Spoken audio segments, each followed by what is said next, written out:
But first, the big story that we want to give you. It's been a week dominated by Yaqub Memon, by the tragic death of former President APJ Abdul Kalam. But the real story in many ways is what's happening on the flood front across this country. Large parts of this country today are underwater, and that's the story that I want to tell you today. Just give you an example of what's happening at the moment. Some good news, of course, because rainfalls have exceeded limits. Actual rainfall in Jammu and Kashmir is 42% excess. In West Rajasthan, the excess is as much as 107%. In East Rajasthan, it's about 40%. In West Madhya Pradesh, it's 51%. In the Gangetic West Bengal, it's 46%. And in Saurashtra, Kutch and Diu, it's about a 44% excess that we are seeing. So large parts of western, northern India in particular have received very heavy rainfall. But with heavy rainfalls have also come floods. For the last 48 hours, there has been some respite in Gujarat. Flood waters there are receding. But still, there has been a lot of destruction to life and property. Jugal Purohit now reports from Gujarat's worst affected district, Banaskantha.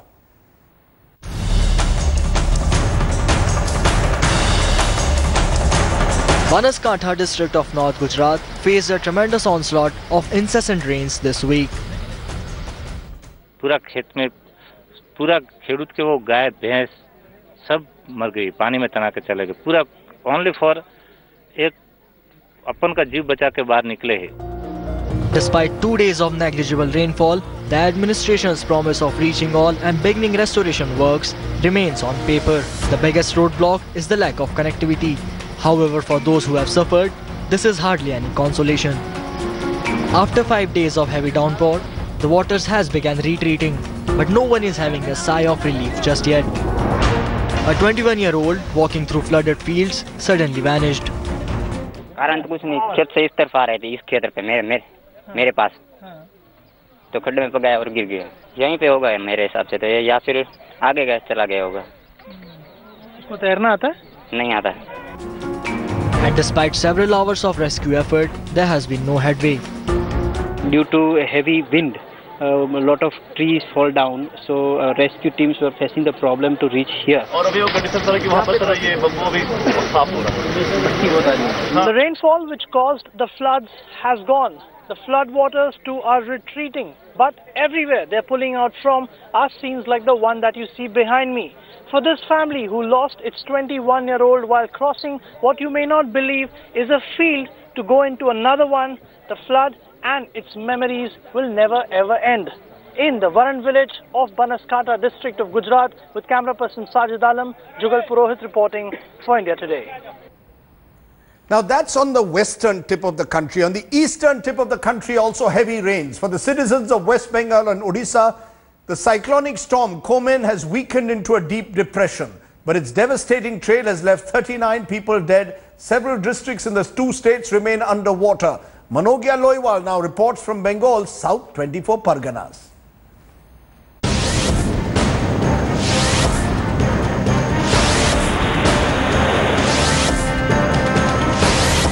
Cyclonic storm Komen finally weakening into a deep depression, but not before leaving behind devastation and heavy rains.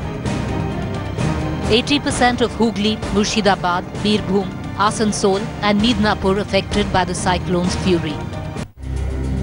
This is Shambhu Ghosh.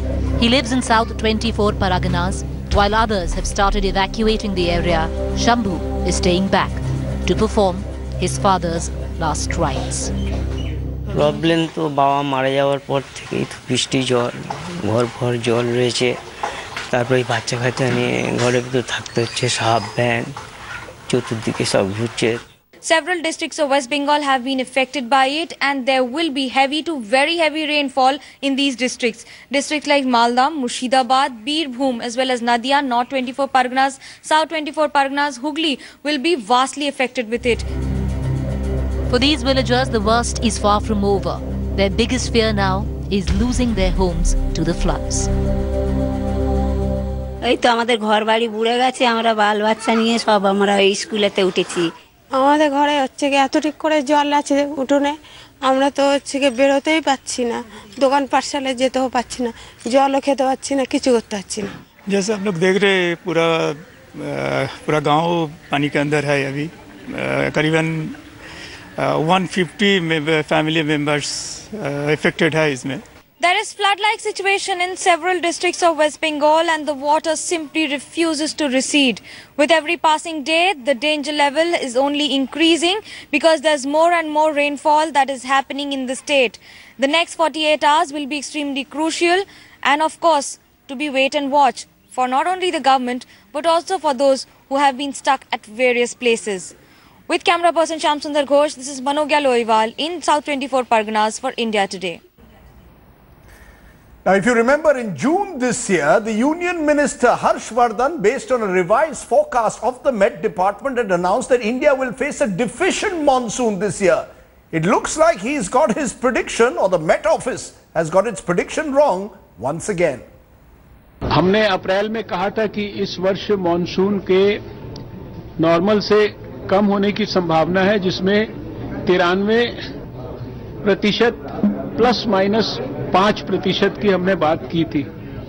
आज जब हमारी latest जो calculation, जिसके आधार पर 2 जून को हम आपके सामने बात कर रहे हैं, तब हमारी जो डिपार्टमेंट की कैलकुलेशन के हिसाब से इस वर्ष मॉनसून के 88% ±4% होने की संभावना है।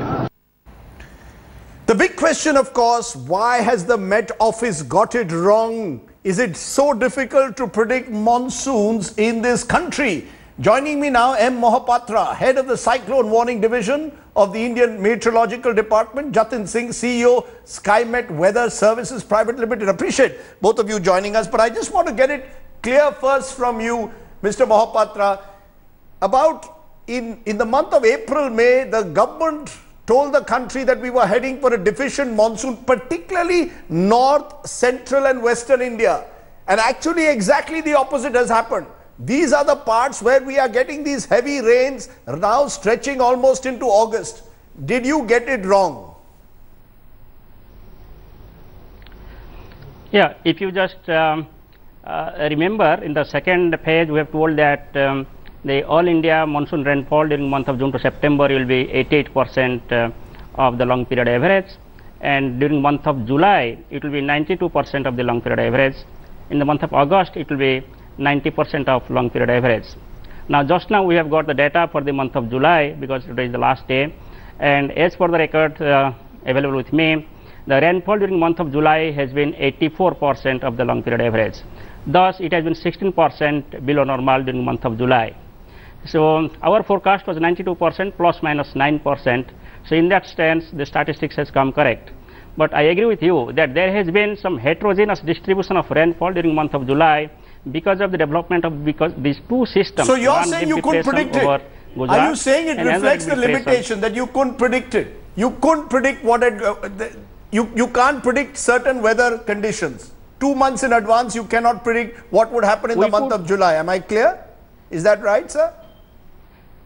No, we have predicted month of July rainfall correctly because we predicted it will be 92% ±9%, and factually it has become 84% for the month of July. Okay, let me bring you in here, Jatin, because the thing is that it appears that the IMD has got its long-term monsoon prediction wrong this year, but many would say that SkyMet itself has faltered when to precisely predict forecast for the month of July. You talked of a rainy July, but the monsoon overall is 15% deficient. Plus we've had floods in certain parts of the country.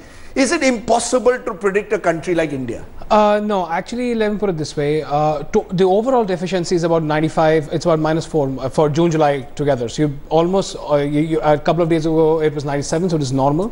Yes, on July we deviated. The standard deviation for July is 16, so it is near normal.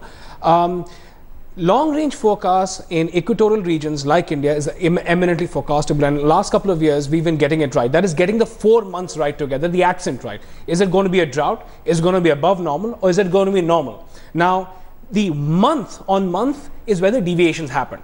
Okay, so yes, the inaccuracy, say what is going to be the accuracy of what's going to be in August might vary, but overall, both us and IMD, and we've been at it for about 5 years, overall the cumulative we think is very forecastable. And the challenge this year is there's the El Nino, and then there is the evolving IOD, both pushing and pulling against each other. That's precisely what I wanted to know. Are you, this risk factor of El Nino, yes, was that overweighted? Because what I remember the press conference, and there was the fear that the El Nino factor was going to operate this year and that would lead to a deficient monsoon.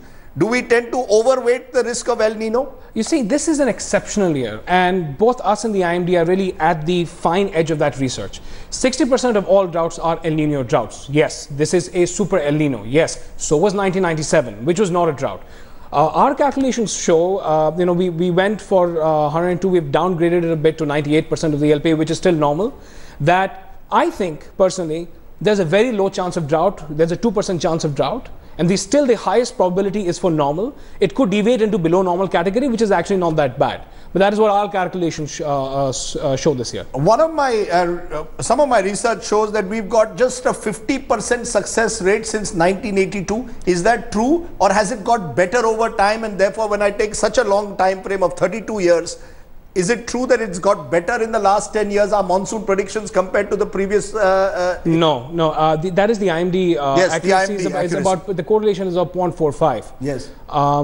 That is what it is. I think, since we've been in the game, that is since 2012, so far, luckily, on the average, we haven't got a monsoon too wrong, and I'm confident this year we should be okay. So it's basically getting the 4-month period right. Yes. Right. You could get the month of July wrong, you could get the month of June wrong, but you believe that over the 4 months, increasingly, we're getting it right. You'll get the accent right. Plus, see, there are 2 time frames where you can get it right: 4 months and 15 days. So I can tell you that the first fortnight of August, this is the definition, is going to pretty much okay. It's going to rain. There's another big spell coming between the 2nd and 6th, which is going to probably be good for Marathwada, where it's below by 55%. Then rainfall is going to shift from central to north till about the 15th. And then there's probably a break between the 15th and 20th. Then reviving between the 20th and 24th, and later one circulation coming at the end of the month. But can we say the entire country, therefore, now will get a normal monsoon, or do you believe there are parts? Because we've seen southern India has not got the kind of rains, perhaps this time, that north, central and western India are getting, and also now eastern India. If you read what I wrote in July, along with the forecast, we said that southern India and Marathwada, there was a problem. That problem is going to continue. I think this year, when the monsoon southern India and Marathwada will continue possibly to have a problem this year. Kerala, North India, Karnataka, Marathwada, Rayalaseema. And the government needs to watch out for Marathwada and Rayalaseema, because this is the suicide belt. You could get a very lopsided monsoon in which you're near normal, but these areas are in severe drought. After the spell between the 1st and 7th, I don't see a spell coming up strongly in South India until the 22nd of August. So they really need to work on that. Okay. So overall, both SkyMet and IMD are defending their predictions, saying that, well, look at the 4-month period. And in the 4-month period, SkyMet certainly is saying that they've predicted a normal monsoon. IMD that have taken place in the month of July, which perhaps they didn't get, but overall they are saying they've got it right. We will now have to wait and see what happens in the month of August. Clearly, Marathwada and southern India are the 2 worrying areas, even as flood waters continue across states like Gujarat and Bengal. Appreciate your joining us. It's rare on a program to start with the weather. They do it in Britain. Maybe it's time to do it in India as well.